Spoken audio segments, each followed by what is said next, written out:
اپنی زندگی سے اس طرح تم شیطان کو نکال دو جس طرح میں نے شیطان کو اپنی بارگاہ سے نکال دیا۔ تو لہٰذا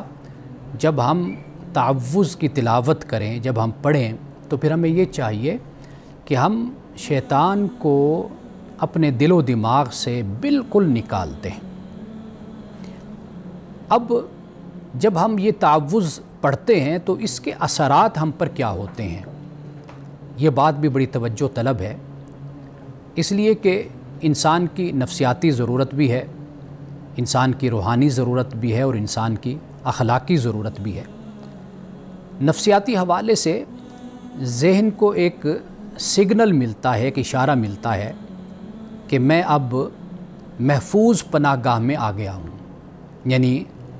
اب میں اپنے اللہ کی پناہ میں آ گیا ہوں، تو اب مجھ پر شیطان کا کوئی حملہ کارگر نہیں ہو سکتا، مجھ پر اس کا کوئی اثر نہیں ہو سکتا۔ یعنی ذہنی طور پر انسان ایک ٹرینکویلٹی جس کو انگلش میں کہتے ہیں، کہ ایک امن اور ایک سلامتی اور ایک سکون اور اطمینان کی حالت میں آ جاتا ہے۔ یہ انسان پر اس کا نفسیاتی اثر ہوتا ہے۔ اب دیکھیے کہ روحانی حوالے سے یہ ایک اسپرچول شیلڈ جس کو ہم کہتے ہیں، یعنی دل میں سکون، دماغ میں روشنی اور عمل میں اخلاص اس سے پیدا ہوتا ہے۔ یعنی یہ ایک اسپرچولیٹی شیلڈ ہمارے لیے یہ آیت، یہ تعوذ یہ بن جاتی ہے۔ اسی طرح اخلاقی حوالے سے دیکھیے تو شیطان متکبر ہے، جیسے ابھی میں نے شیطان کی کچھ بری صفات آپ کے سامنے رکھی ہیں کہ شیطان متکبر ہے، شیطان غرور ہے، یعنی دھوکہ دینے والا ہے، شیطان برائی کو مزین کرنے والا ہے، شیطان تکبر کرنے والا ہے، اور اس کے علاوہ اور بری باتیں اس کے اندر موجود ہیں۔ جب ہم تعوذ کی تلاوت کرتے ہیں تو گویا کہ ہم اخلاقی حوالے سے ہم اللہ کی بارگاہ میں یہ عرض کر رہے ہوتے ہیں کہ مولا ہم نے شیطان سے علیحدگی اختیار کر لی، یعنی تکبر سے، لالچ سے، حرص سے، طمع سے، حسد سے، وہ برائیاں جو شیطان کی پہچان اور اس کی شناخت اور اس کی علامت ہیں، ہم نے ان تمام برائیوں سے علیحدگی اختیار کر لی ہے، اور اے اللہ ہم اب تیری بارگاہ میں آ گئے ہیں۔ قرآن مجید نے اس کا ذکر کیا ہے، تو گویا کہ یہ بہت اہم جملہ ہے، یہ تعوذ ہے۔ تو ہم جب اس کی تلاوت کریں تو اس احساس اور اس توجہ کے ساتھ تلاوت ہم اس کی کریں کہ اب ہم شیطان کے حملوں سے بچ کر اپنے رب کی پناہ میں اور ایک محفوظ پناہ گاہ میں ہم آ گئے۔ یہ ایک بہت بڑی دولت ہے، یہ ایمان اور یہ یقین۔ جس کے پاس یہ ایمان اور یقین نہیں ہوتا تو وہ اس دنیا میں اکیلا اور تنہا ہوتا ہے، اس کے ساتھ کوئی نہیں ہوتا۔ کوئی مشکل ہو، کوئی مصیبت ہو، اندھیرا ہو، تاریکی ہو، تو وہ اکیلا ہی ٹامک ٹوئیاں بھی مارتا ہے، بھٹکتا رہتا ہے، پریشان بھی رہتا ہے، کبھی ادھر جاتا ہے، کبھی ادھر جاتا ہے۔ لیکن جب ایمان اور یقین کی دولت انسان کے پاس ہوتی ہے تو اس کا پہلا سبق ہی یہی ہوتا ہے، پہلا احساس ہی یہی ہوتا ہے کہ میرا رب میرے ساتھ ہر وقت ہوتا ہے۔ اب ناظرین کرام ہم آتے ہیں بسم اللہ الرحمن الرحیم کی طرف۔ اب یہ آیت بھی قرآن مجید میں ہے، یعنی حضرت سلیمان علیہ السلام نے جب ملکہ سبا کو خط لکھا تھا تو اس خط میں یہ فرمایا تھا کہ انہ من سلیمان و انہ بسم اللہ الرحمن الرحیم، کہ یہ خط سلیمان کی طرف سے ہے، اور پھر اس خط کا آغاز اللہ کے نام کے ساتھ ہے، وہ اللہ جو رحمان رحیم ہے۔ انبیاء علیہ السلام کے خطوط جو ہمیں ملتے ہیں تو اس میں یہ لفظ ہمیں، یہ آیت کہہ لیجئے، یہ جملہ کہہ لیجئے، یہ ہمیں سر فہرست یعنی پیشانی پر ہمیں ملتا ہے۔ رسول اللہ صلی اللہ علیہ وسلم بھی اسی طرح ہی جب آپ نے خطوط لکھے تھے تو گویا کہ ہر کام یعنی قرآن مجید کی تلاوت ہے، آپ کوئی کام شروع کرنے لگے ہیں تو اس کے شروع میں ہم بسم اللہ الرحمن الرحیم پڑھتے ہیں، اور ہمیں پڑھنی چاہیے۔ رسول اللہ صلی اللہ علیہ وسلم کی حدیث ہے کہ آپ صلی اللہ علیہ وسلم نے فرمایا کہ کل امر ذی بال لا یبدأ فیہ بسم اللہ فہو ابتر۔ فرمایا کہ ہر وہ کام کہ جو اللہ کے نام کے بغیر شروع کیا جاتا ہے تو فرمایا وہ بے نتیجہ ہوتا ہے، وہ بے برکت کام ہو جاتا ہے۔ تو اس لیے ہمیں اسی بات کی تعلیم ہے کہ ہم ہر کام میں بسم اللہ الرحمن الرحیم پڑھا کریں، یعنی ہر اچھے کام میں۔ رسول اللہ صلی اللہ علیہ وسلم سے جو دعائیں منسوب ہیں، جو روایت کی جاتی ہیں، آپ دیکھیے کہ ہر دعا میں اللہ کی یاد ہے، اللہ کا ذکر ہے۔ آپ سو کر اٹھے ہیں تو اللہ کو یاد کر رہے ہیں، سونے لگے ہیں تو اللہ کو یاد کر رہے ہیں، آپ جوتے پہننے لگے ہیں تو اللہ کو یاد کر رہے ہیں، آپ مسجد میں داخل ہو رہے ہیں اللہ کو یاد کر رہے ہیں، نکل رہے ہیں تو اللہ کو یاد کر رہے ہیں، آپ واش روم میں جا رہے ہیں تو اللہ کو یاد کر رہے ہیں، باہر آتے ہیں تو اللہ کا ذکر کرتے ہیں، کھانے سے پہلے اللہ کو یاد کر رہے ہیں، کھانے کے بعد اللہ کو یاد کر رہے ہیں، خوشی کے موقع پر اللہ کو یاد کر رہے ہیں، غمی اور دکھ کے موقع پر بھی اللہ کو یاد کر رہے ہیں۔ تو گویا ہر لمحے میں اللہ کو اپنے ساتھ رکھنا، اللہ کو یاد کرنا، ہم نہ بھی اس احساس میں ہو، خدا تو ہمارے ساتھ ہوتا ہی ہے، لیکن ایک مومن کے ایمان کا تقاضا یہی ہوتا ہے کہ وہ جسے انگلش میں کانشیسنیس آف گاڈ کہتے ہیں، یعنی خدا آگہی، یہ بنیادی بات ہے کہ مسلمان اکیلا ہوتا ہے تو دوسرا خدا ہوتا ہے، دو ہوتے ہیں تو تیسرا خدا ہوتا ہے، تین ہوتے ہیں تو چوتھا خدا ہوتا ہے۔ خدا کبھی بھی غائب نہیں ہوتا، غیر حاضر نہیں ہوتا۔ تو لہٰذا جب ہم قرآن مجید دیکھتے ہیں تو قرآن مجید کی 114 صورتوں میں سے 113 صورتوں کے شروع میں بسم اللہ الرحمن الرحیم یہ جملہ، یہ آیت موجود ہے۔ گویا کہ قرآن مجید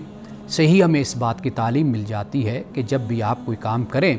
تو پہلے اللہ کو یاد کریں، بسم اللہ الرحمن الرحیم یہ آپ پڑھا کریں۔ سورۃ التوبہ کے شروع میں بسم اللہ الرحمن الرحیم نہیں ہے، اس کی کیا وجہ ہے، کیا سبب ہے، وہ سورۃ توبہ کو اسے سورۃ برات بھی کہتے ہیں، اس کو پڑھ کر خود معلوم ہو جاتا ہے، اس لیے کہ اس صورت میں کفار و مشرکین کے لیے جو مہلت تھی، جو مدت تھی، وہ ختم ہو گئی۔ اب خدا کی طرف سے ان پر جو عذاب آنا تھا وہ اس کا بیان اس صورت میں ہے۔ تو لہٰذا جس صورت میں ایک بیان ہے عذاب کا تو وہاں پر پھر بسم اللہ الرحمن الرحیم نہیں ہے۔ تو یہاں سے ایک بات تو سامنے آ جاتی ہے کہ 113 صورتوں کے شروع میں اللہ کی رحمانیت و رحیمیت کا ذکر ہے، ایک صورت میں نہیں ہے، یعنی اس کے شروع میں نہیں ہے۔ تو لہٰذا خدا کی جو ذات ہے، اس کی جو صفات ہیں وہ زیادہ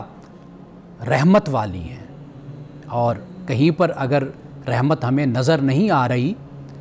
تو اس کی بھی ایک حکمت اور اس کا بھی ایک سبب ہے جو ہمیں سورۃ التوبہ کی صورت میں نظر آتا ہے۔ ناظرین کرام، یہاں پہ ایک وقفہ لیتے ہیں، وقفے کے بعد بسم اللہ الرحمن الرحیم پہ ہماری گفتگو جاری رہے گی۔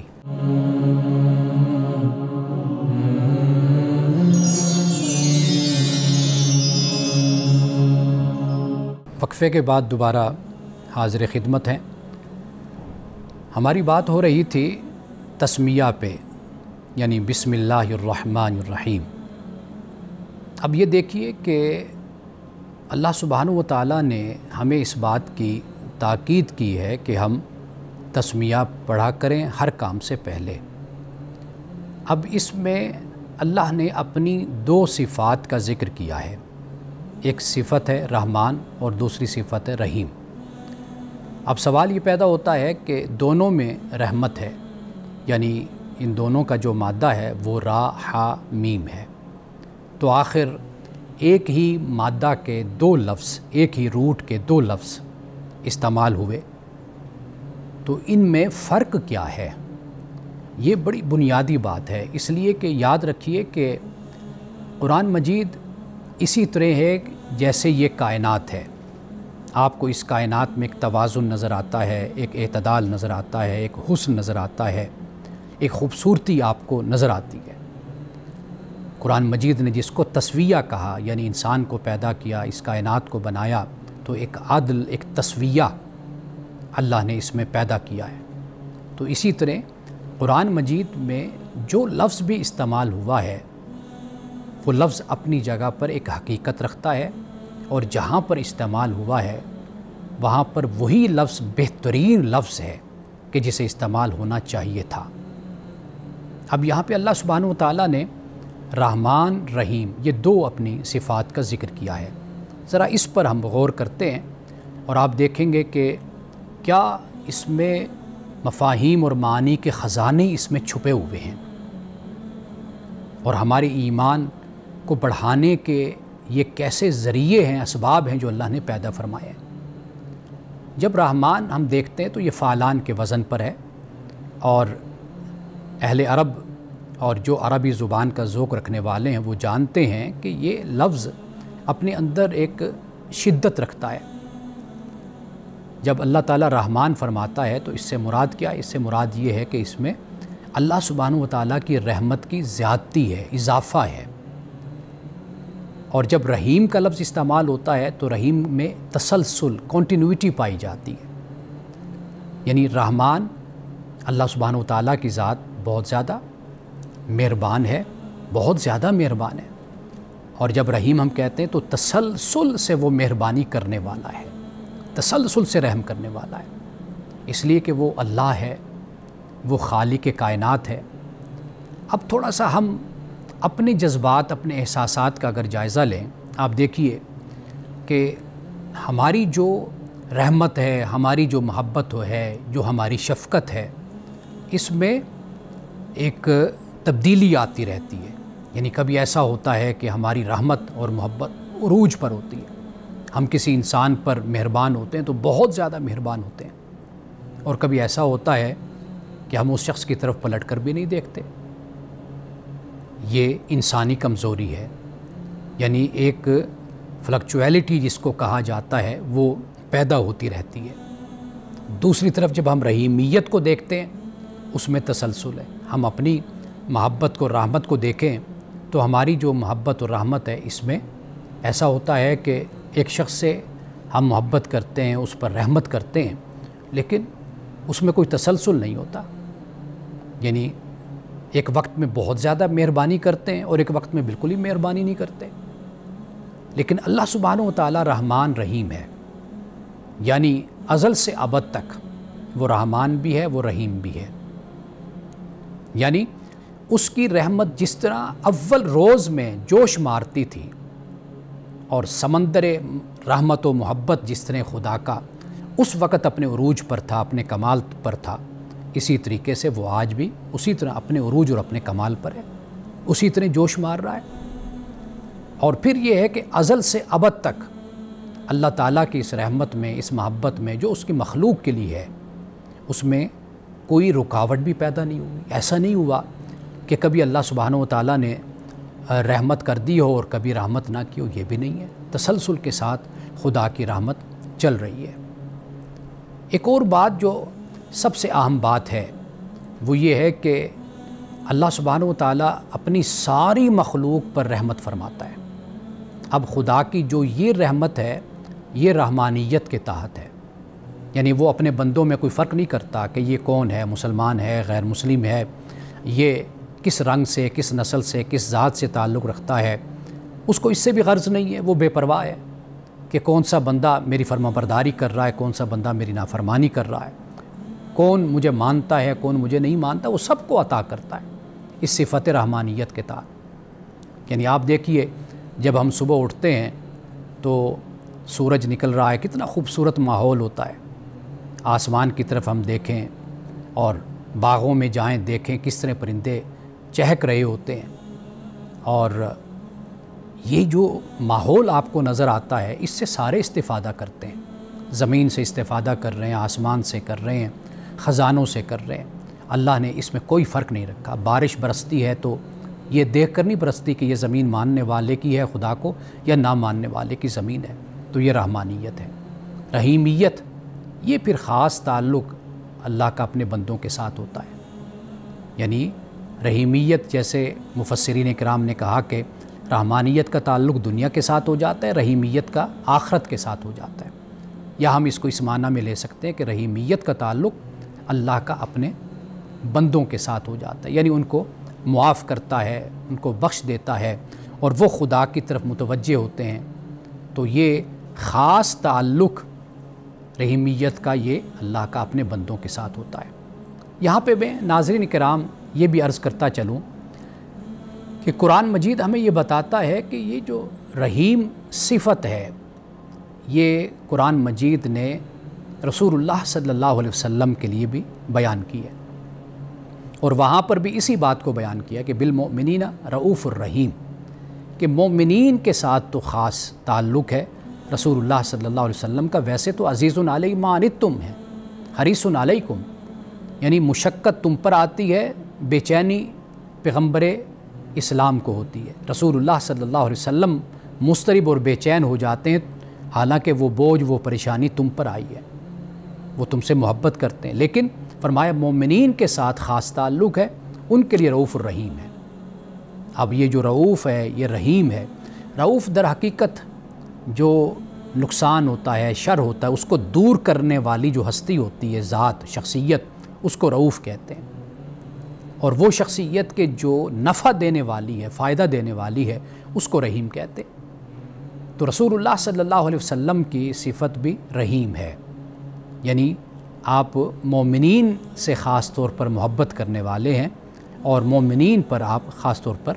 رحیم ہیں۔ ویسے تو قرآن نے بیان کیا وما ارسلناک الا رحمۃ للعالمین، کہ نبی صلی اللہ علیہ وسلم ہم نے آپ کو نہیں بھیجا مگر تمام اقوام عالم کے لیے رحمت بنا کر بھیجا ہے۔ تو ہیں تو آپ سب کے لیے رحمت، جو دین لے کر آئے، جو آپ کو اللہ نے اخلاق سے نوازا، جو کردار آپ کا تھا وہ تو سب کے لیے تھا، لیکن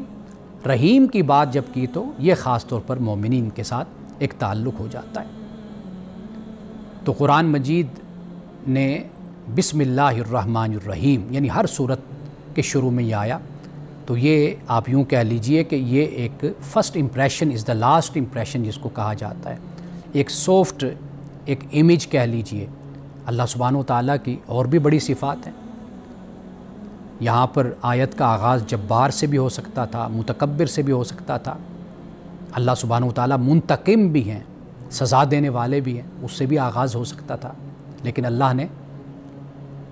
آغاز قرآن مجید کا اپنی صفت رحمانیت و رحیمیت سے کیا، تاکہ بندوں میں محبت پیدا ہو، بندوں میں توجہ ہو، وہ اللہ کے کلام کی طرف، قرآن کی طرف آئیں، اللہ سے ان کا تعلق خوف کا نہیں بلکہ محبت کا اور شفقت کا اور رحمت کا تعلق خدا کی ذات سے ان کا قائم ہو۔ ناظرین کرام، یہاں پہ ہم وقفہ لیتے ہیں، اس کے بعد جو ہمارے پاس آپ کے سوالات ہیں ان کے جوابات پہ ہم بات کریں گے۔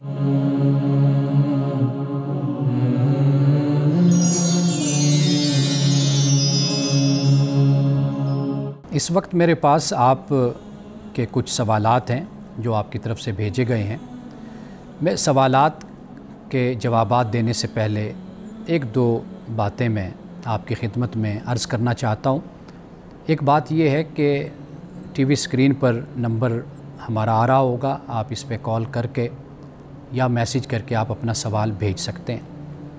اور دوسری گزارش آپ سے یہ ہے کہ سوال ایک تو واضح لکھیں اور مختصر لکھیں، یعنی جو آپ کا مدعا ہے، جو آپ کی غرض ہے، جو آپ پوچھنا چاہتے ہیں، آپ صرف اتنا اپنے سوال کو اس حد تک محدود رکھ کر آپ بھیجیں، تاکہ ہم آپ کے مدعا تک پہنچ کر صحیح جو اس کا حل ہے، اس مسئلے کا، اس کے سوال کا جو جواب ہے وہ ہم آپ کو بتا سکیں۔ تیسری بات یہ ہے کہ سوالات بہرحال سوالات ہی ہوتے ہیں، تو بہت سے لوگ اس پر بھی معترض ہوتے ہیں، اعتراض کرتے ہیں کہ یہ کیسا سوال ہوا۔ تو سوال بہرحال سوال ہوتا ہے، تو اس لیے ہمارے پاس جو بھی سوال آئے گا وہ بے شک ایک جو صاحب علم ہوتا ہے اس کے لیے وہ سوال کوئی اہمیت نہیں رکھتا، وہ کہتا ہے کہ یہ کیا بات ہے جو پوچھی جا رہی ہے۔ تو میں اپنی ذات کی حد تک کبھی بھی اس سے اعراض نہیں برتتا۔ میرے پاس جو بھی سوال آئے میں یہ سمجھتا ہوں پوچھنے والا جو سوال پوچھ رہا ہے اس کے ذہن میں واقعی اس کی کوئی بڑی اہمیت ہوگی یا کوئی اس کو یہ مسئلہ پیش ہوگا تو وہ پوچھ رہا ہے۔ تو سوال جیسا بھی ہو بہرحال آپ مختصر بھیجیں اور اپنے مدعا کے ساتھ اس کو بھیجیں۔ ایک سوال یہ ہے کہ ایک عورت جس کی اپنے شوہر سے طلاق ہو چکی ہے، کیا وہ جب فوت ہوتی ہے اس کی قبر اس کے سابقہ شوہر کے قریب یا ساتھ بنائی جا سکتی ہے؟ یعنی مثال کے طور پر زندگی میں تو طلاق ہو گئی، خامند فوت ہو گیا، اس کو قبرستان میں دفن کر دیا گیا، اور پھر کسی وقت اس کی جو متعلقہ بیوی تھی وہ بھی وفات پا جاتی ہے، تو کئی دفعہ آپس میں رشتہ داری ہوتی ہے، کزن ہوتے ہیں یا کوئی اور تعلق ہوتا ہے جس کی وجہ سے وہ ایک ہی احاطہ قبروں کا بنایا جاتا ہے۔ تو اب پوچھنے والے نے یہ سوال پوچھا ہے کہ کیا اس متعلقہ کو اس شوہر کے ساتھ یعنی اسی جگہ پر ساتھ دفن کیا جا سکتا ہے؟ تو بالکل دفن کیا جا سکتا ہے، اس پر کوئی بھی اعتراض نہیں ہے۔ اصل جو معاملہ ہوتا ہے وہ یہ ہے کہ جو زندگی میں قرآن مجید نے جو احکام بیان کیے ہیں، یعنی بحیثیت مسلمان اور مومن، اور جب ہم اپنی ازدواجی زندگی کا آغاز کرتے ہیں یا اس کا اختتام کر دیتے ہیں، وہ جو احکام اللہ نے ہمیں دیے ہیں ہم اس کے پابند ہیں۔ جب دنیا سے چلے جاتے ہیں تو پھر ایسا کوئی معاملہ نہیں ہوتا، ان احکام کا جو اطلاق ہے وہ پھر ہم پر کوئی نہیں ہوتا۔ تو لہٰذا اگر ایسا ہو جاتا ہے کہ مرد ہے وہ پہلے مر گیا تو اس کے ساتھ اس کی سابقہ بیوی کی قبر بن گئی، یا بیوی پہلے مر گئی سابقہ اور سابق جو خامند ہے اس کی بعد میں وفات ہوتی ہے تو وہاں پر اس کی قبر بنا دی جاتی ہے، تو بنائی جا سکتی ہے۔ تو اس میں کوئی شرعی طور پر دینی حوالے سے کوئی قباحت نہیں ہے، نہ کوئی ممانعت ہے۔ دوسرا سوال یہ ہے کہ اب آپ ناظرین کرام دیکھیے کہ یہ سوال بہت سے یعنی آسان سے بھی ہیں سوال اور بڑے عجیب سے سوال ہیں، لیکن جس نے بھیجا ہے اس کے ذہن میں بہرحال ایک خلفشاری جس کو کہا جاتا ہے، ایک کنفیوژن کہہ لیجیے، ایک انتشار، وہ تو ہے نا، تو اس نے اسی لیے تو بھیجا ہے اپنا یہ سوال۔ دوسرا سوال یہ ہے کہ جب دعا کی جاتی ہے مرحومین کے نام لیے جاتے ہیں، تو کیا عورت کی بخشش کے لیے اس کا نام لیا جا سکتا ہے کہ اس کے شوہر کے نام کے ساتھ، یا جیسے سب کے نام لیے جاتے ہیں؟ یہ سوال جینون ایک سوال ہے، یہ میرے پاس ذاتی طور پر یہ بھیجا گیا ہے۔ وہ اس طرح ہوتا ہے کہ مثال کے طور پر جیسے پہلے میں نے ذکر کیا کہ طلاق ہو گئی، اب وفات ہو گئی، اب جب دعا کی جاتی ہے، جیسے ہمارے ہاں ایک رسم ہے کہ بیٹھ کر سارے قرآن مجید کی تلاوت کرتے ہیں پھر دعا کرتے ہیں، یہ فی الحال ہمارا موضوع نہیں ہے کہ آیا کہ یہ کیا اس کی صورت ہے، یہ جائز ہے یا جائز نہیں ہے، یہ ہمارے ہاں کیوں مروج ہے بر صغیر میں، باقی دنیا میں کہیں پر آپ کو اس طرح نظر نہیں آتی یہ بات۔ تو لیکن بہرحال یہ ایک سوال ہے، وہ یہ ہوتا ہے کہ جب دعا کی جاتی ہے، اب دونوں دنیا میں تو میاں بیوی نہیں رہے، لیکن جب دنیا سے چلے گئے، اب جب کوئی دعا کرنے والا دعا کرے گا، نام لیتا ہے، تو وہ نام میں مرحوم کا نام لے گا تو پھر وہ مرحومہ کا بھی نام لیتا ہے، تو آیا کہ ان دونوں کے جو نام ہیں اکٹھے لیے جا سکتے ہیں؟ تو یہ اس میں کوئی حرج نہیں ہے، آپ 10,000 نام لے لیں، آپ میاں بیوی ہوں یا نہ ہوں، آپ دعا میں سب کے نام لے سکتے ہیں۔ ویسے نام نہ بھی لیں، اللہ سمیع ہے، بصیر ہے، علیم خبیر ہے، تو اس کو تو محتاجی کوئی نہیں ہے کہ آپ ایک ایک کا نام لیں، آپ سب کے لیے مشترکہ بھی دعا کرتے ہیں، جیسے آپ نماز پڑھتے ہیں، نماز کے بعد آپ اپنے رشتہ داروں کے لیے، اپنے والدین کے لیے یا اپنے مسلمانوں کے لیے، انسانیت کے لیے آپ دعا کرتے ہیں، تو اللہ سبحانہ و تعالیٰ اس کا تو محتاج نہیں ہے کہ بھئی آپ نام لیں گے تبھی اللہ آپ کی دعا کو قبول کرے گا۔ تو آگے انشاءاللہ ہم سوالات کا سلسلہ جاری رکھتے ہیں، تو یہاں پہ ایک مختصر سا وقفہ۔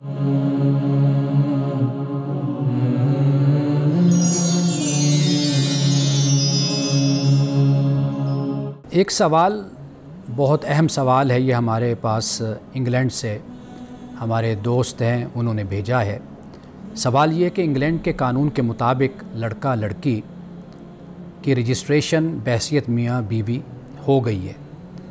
دونوں گھروں کے لوگ بھی شریک ہوئے، یعنی والدین بھی شریک ہوئے، بہن بھائی شریک ہوئے، باقی رشتہ دار بھی شریک ہوئے، اور وہ گواہ بھی بنے ہیں، تو کیا ایسی صورت میں نکاح ہو جاتا ہے؟ جی بالکل نکاح ہو جاتا ہے۔ چند بنیادی باتیں وہ یاد رکھنی چاہیے۔ ایک تو یہ ہے کہ جیسے حق مہر مقرر کر لیا جاتا ہے، تو یہاں پر حق مہر بھی مجھے معلوم ہوا کہ بھی وہ بھی مقرر کر لیا گیا، بتا دیا گیا، اور پھر یہ دیکھیے کہ گواہ بھی موجود ہیں۔ اور تیسری جو ایک شرط ہمارے فقہا نے، کئی فقہا اس کو بیان کرتے ہیں، وہ ولی کی شرط ہوتی ہے۔ اب یہاں پر دونوں کی طرف سے ولی بھی، یعنی والدین، والد وہ بھی موجود ہیں، بھائی بھی موجود ہیں، چچا، ماموں وغیرہ جو بھی ہیں وہ سارے موجود ہیں، تو لہٰذا ایک لحاظ سے دیکھا جائے تو وہ شرط بھی پوری ہو رہی ہے۔ تو اب یہ جو ہمارے ہاں یہ سوچا جاتا ہے کہ بھئی وہ ہم نے اس طریقے سے مولانا کو بلا کر یا نکاح خان کو بلا کر باقاعدہ طور پر ہم نے اس طریقے سے نکاح نہیں کیا تو لہٰذا نکاح نہیں ہوا، وہ تمام جو صورتیں ہیں وہ سنت ہے یا مستحب، آپ اس کو کہہ لیجئے کہ وہ اچھی بات ہے۔ یہ جو رجسٹریشن ہو گئی، باقاعدہ طور پر سب اس میں شریک ہو گئے، حق مہر مقرر کیا گیا، گواہ بھی موجود ہیں، سارا گھر موجود ہے، وہی گواہ ہے، تو وہ ساری جو شرعی ضرورتیں ہیں، تقاضے ہیں، وہ تو پورے ہو گئے، یا جو رکن ہیں، ارکان ہیں، وہ سارے مکمل ہو گئے، تو لہٰذا نکاح ہو گیا۔ ہاں اگر اس کے بعد اگر کوئی یہ چاہتا ہے کہ بھئی وہ اپنے گھر میں بھی کوئی تقریب رکھ لے، مل بیٹھے، تو وہ بھی کر سکتے ہیں، لیکن سنت جو طریقہ ہے وہ ہے ولیمہ، یعنی جب رخصتی ہو جاتی ہے، دونوں اکٹھے ہو جاتے ہیں، نکاح ہو جاتا ہے، تو اس کے بعد پھر ولیمہ، یہ سنت ہے۔ یہ نکاح ہو گیا یہاں پر، اب اس کے بعد لڑکا اور لڑکی وہ جب اکٹھے رہنا شروع کر دیتے ہیں تو اس کے بعد پھر وہ ولیمہ کا انتظام جو ہے وہ لڑکے کے سپرد ہوتا ہے۔ تو لہٰذا یہ بات ہمیں ذہن میں رکھنی چاہیے کہ جو بنیادی باتیں ہیں دین کی، جو دین تقاضا کرتا ہے، جو شریعت تقاضا کرتی ہے، وہ جب پوری ہو جاتی ہیں تو وہ کام لیجیٹیمائز ہو جاتا ہے، وہ جائز ہو جاتا ہے۔ تو لہٰذا جو ہماری اپنی روایت ہوتی ہے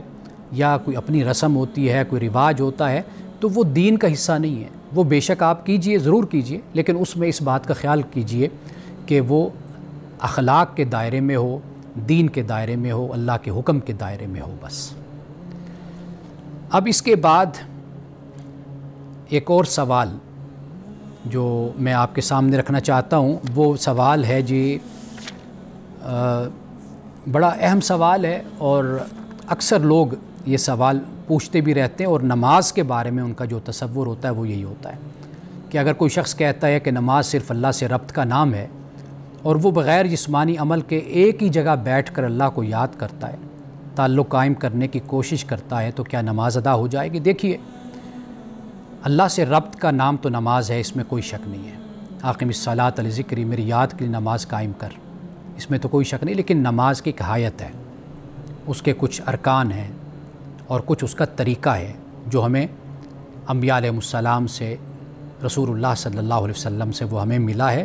اور 1500 سال امت نے اسی طریقے پر نماز پڑھی ہے، اور وہ ایک عملی سنت اور امت کا ایک عمل ہے اور ایک تہذیبی عمل ہے کہ جو ہمارے ہاں رائج ہے مسلمانوں میں، مسلم معاشروں میں۔ تو لہٰذا نماز وہی ہوگی جو ہم اس کے مطابق پڑھیں گے، جیسے نماز فجر ہے، ظہر ہے، عصر ہے، مغرب ہے، عشاء ہے۔ فجر کی 2 رکعتیں ہیں، ظہر کی 4 ہیں، عصر کی 4 ہیں، مغرب کی 3 ہیں، عشاء کی 4 ہیں، وہی حیت، وہی رکعتیں، وہی سب کچھ، وہی رکوع، وہی سجود، وہی تشہد، وہی قعدہ، جو نماز کا طریقہ ہے وہی ہم پڑھیں گے تو در حقیقت وہی نماز ہوگی، وہ ادا کریں گے تو نماز ادا ہوگی۔ باقی بے شک ہم اللہ کی یاد میں بیٹھے رہیں تو اس میں کوئی حرج نہیں ہے کہ آپ اللہ کی یاد میں بے شک بیٹھے رہیں، اللہ کا ذکر کریں، اللہ کے نام کی تسبیح پڑھیں، اللہ کے جو اسماء الحسنی ہیں ان کا آپ ورد کریں، بے شک کرتے رہیں، لیکن وہ نماز نہیں ہے۔ نماز وہی ہے کہ جو ہمیں رسول اللہ صلی اللہ علیہ وسلم نے سکھائی اور بتلائی، اور پھر پوری امت نے اس نماز کو پڑھا، تو وہی نماز ہم پڑھیں گے تو نماز ہماری ادا ہوگی۔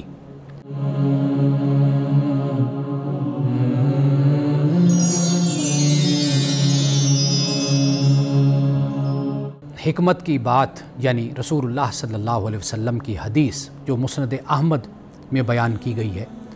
وہ یہ ہے کہ رسول اللہ صلی اللہ علیہ وسلم نے فرمایا کہ ایسا زمانہ آئے گا کہ جھوٹے کو سچا اور سچے کو جھوٹا کہا جائے گا، خیانت کرنے والے کو امانت دار اور امانت دار کو خیانت کار یا خیانت دار سمجھا جائے گا۔ اور یہ رسول اللہ صلی اللہ علیہ وسلم نے فرمایا ہے، تو ہمیں اس بات کا خیال کرنا ہے کہ کہیں یہ زمانہ ہمارا نہ ہو اور ہمارا زمانہ اس کے مصداق نہ ہو۔ یعنی آپ کا فرمان اس بات کی طرف اشارہ کرتا ہے کہ معاشرے کا چال چلن ایسا نہیں ہونا چاہیے کہ جو جھوٹا ہو وہ سچا بن جائے، یعنی نیکی کرنا مشکل ہو جائے، برائی کرنا آسان ہو جائے، بدی کرنا آسان ہو جائے اور اچھے کاموں میں شرکت کرنا اور اچھے کاموں کو سر انجام دینا یہ انسان کے لیے مشکل ہو جائے، تو جب ایسا معاشرہ قائم ہو جاتا ہے اور لوگوں کی ایسی روش اور ایسا رویہ لوگوں کا بن جاتا ہے تو پھر ایسے معاشرے زوال پذیر بھی ہوتے ہیں اور پھر ایسے معاشروں کا وجود زمین سے مٹا بھی دیا جاتا ہے۔ ناظرین کرام، انہی الفاظ کے ساتھ اجازت دیجیے، انشاءاللہ کل دوبارہ آپ کی خدمت میں حاضر ہوں گے۔